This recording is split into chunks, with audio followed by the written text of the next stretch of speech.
How we can show our public profile when people search our name on Google search engine. Well guys, most of us want to get our visibility on search engine, and Google has given us one option called People Card. Today I'm going to share one option which you can use to create your profile on search engine, which can help you to create your public profile. So guys, before starting this, I want to make a small disclaimer.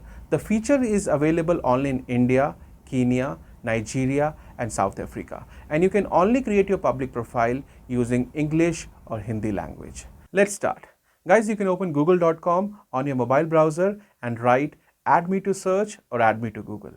At the top of search results, you will find an option saying add yourself to Google search, and then you can click on get started.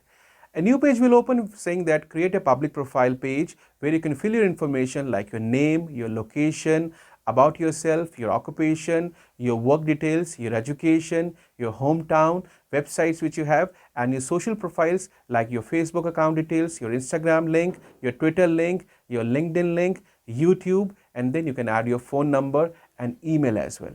At the bottom guys, you can see there's a preview link which you can click and see your information, and if you're satisfied, you can submit. Within few hours, you can see your details are visible on Google search results, and it can help you to create a visibility of your name on Google search engine. So this is a right option guys, which you can use to promote yourself and create your brand on Google search engine. So let's make our profile and create our visibility on Google. Thank you guys.